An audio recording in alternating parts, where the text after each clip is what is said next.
vais vous faire une petite démonstration sur comment prendre nos données ou faire un survey avec le système de GPS de FJ Dynamics. Donc, on crée un projet bien normal. Il va commencer par enregistrer ses points, ses master points. C'est fait, on continue. On va aller, nous, à Landmark parce que on n'a pas besoin de faire de design comme tel. Ouais. Il va commencer par enregistrer son boundary.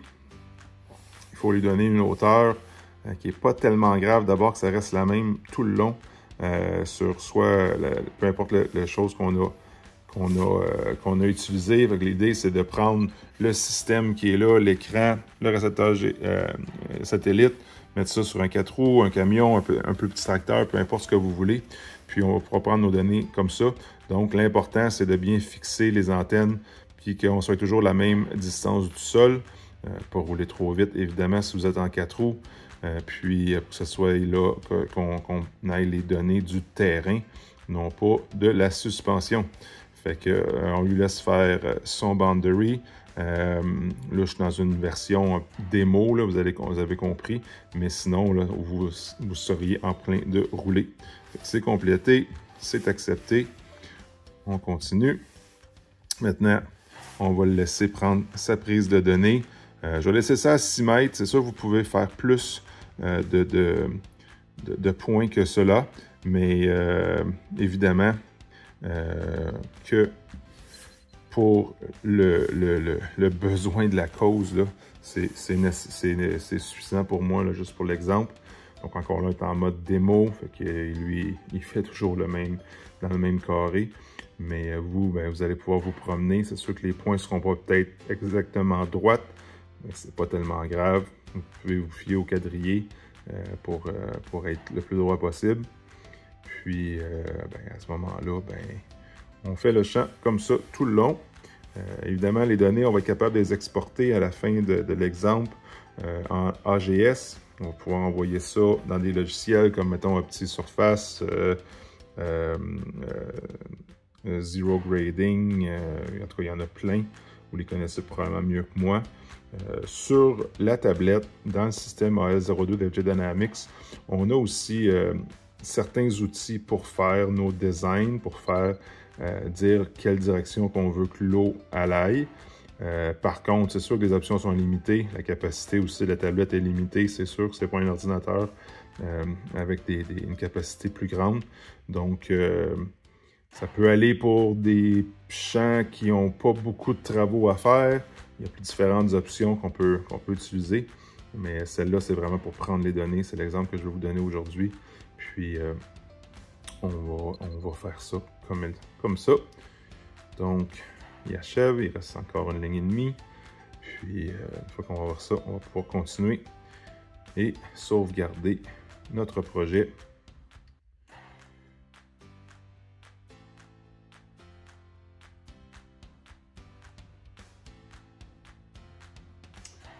Et voilà, on a complété. On accepte les 108 points. On continue. Il nous demande là à ce moment-ci quel genre de design, mais bon, on ne veut pas vraiment en faire, fait qu'on continue. Puis, et voilà, on continue encore. Techniquement, il fait le design. Bon, c'est la carte qui nous génère avec, mettons, si on veut ramener ça plein, il va avoir quand même pas mal de mètres cubes à transporter. Puis là, on fait juste compléter. On peut renommer cela. On va l'appeler test. Test. AL 02 20 25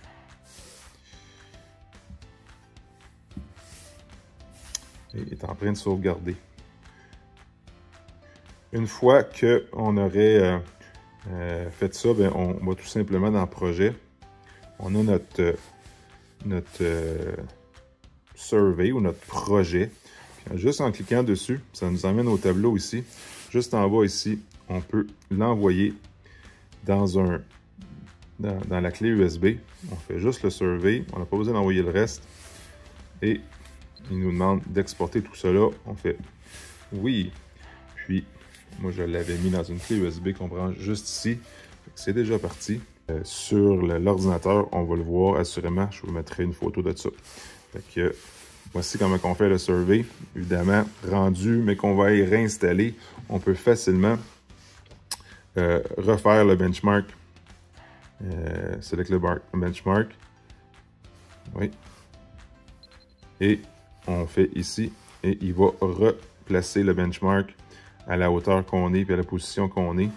Puis, on va pouvoir partir, là, même si on n'a pas la même machine, évidemment. Puis, peut-être des petites choses aussi, quand on est dans les librairies, on pourrait très bien se faire deux machines ici. Une avec les hauteurs de l'antenne quand on est sur le panier, puis quand la blade est à terre. Et l'autre, ça pourrait être, mettons, le 4 roues. Ça fait que là, on aurait le 4 roues là, puis on aurait la blade. Donc, à ce moment-là, c'est quand on veut faire un survey, on se met en 4 roues. Puis quand on veut se mettre avec la blade, on se met en blade. De toute façon, on va pouvoir tout le temps venir replacer nos choses. Puis une fois que nos benchmarks sont bien calibrés, puis ça fait du sens, ben, on part. Puis là, il va se mettre à peinturer. Puis on peut toujours faire augmenter et descendre la blade au fur et à mesure.